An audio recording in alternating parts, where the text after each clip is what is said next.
Le respect pour la diversité religieuse culturelle peut contribuer à la coopération internationale, à la paix, à la sécurité et à la promotion des dialogues plus nourris entre les religions.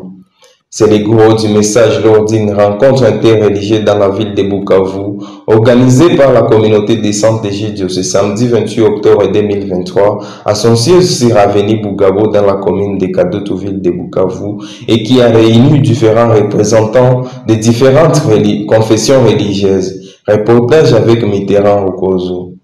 Au cours de cette rencontre, plusieurs intervenants ont exposé sur la question de la paix, entre autres le révérend abbé Jean-Claude Tiza, directeur du Centre diocésain de la pastorale, catéchèse et liturgie, CDPCL, en sigle dans l'archidiocèse de Bukavu, qui a parlé de l'importance d'un dialogue interreligieux à Bukavu. S'en est suivi l'allocution des différents responsables des confessions religieuses. Nous pouvons citer la communauté de la foi Baha'i, les musulmans et l'église anglicane.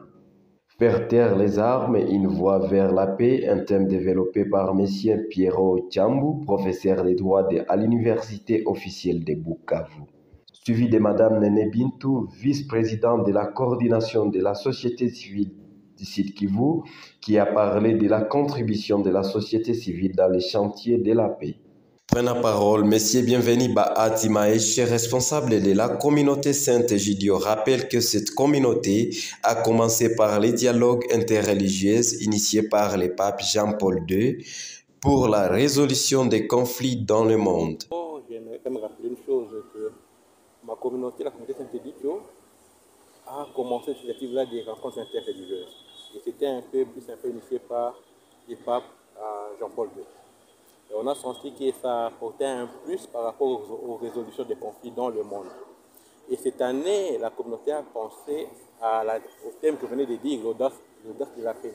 Parce qu'on a compris que, c'est vrai, beaucoup de gens ont la bonne volonté de faire la paix, d'apporter la paix, mais n'ont pas le courage, au fait, d'aller jusqu'au bout. Et pour nous, c'est un peu une manifestation interpellateur, au fait, qu'on doit aller au-delà des bonnes intentions de paix. Mais on doit maintenant essayer d'appliquer ces conduits sur la paix pour que carrément la paix soit réelle maintenant. On veut donner cet élan, parce que dans notre société ici, comme partout ailleurs au monde, il y a beaucoup de défis sur la paix. Ici chez nous au Kivu par exemple, avec tous les guerres qu'on connaît dans notre pays, et même dans les régions aux alentours, et on pense que ça pour nous c'est aussi une contribution à ce que un jour on vive cette paix-là. Bienvenue finit en disant qu'il est fait d'intégrer les chefs coutumiers dans cette rencontre car les cultures posent problème dans de différentes communautés. De son côté, Mouniawabeli Serge, conseiller en charge de l'éducation, développement communautaire et projet de la communauté islamique en RDC, dit qu'il a toujours participé dans ces dialogues car il s'agit d'un intérêt public. Pour rappel, la communauté des Saint-Egidio organise ces dialogues interreligieux pour mettre aux responsables des confessions religieuses d'être les artisans de paix partout dans le monde et surtout mettre fin aux conflits, aux préjugés entre les églises. Pour lutter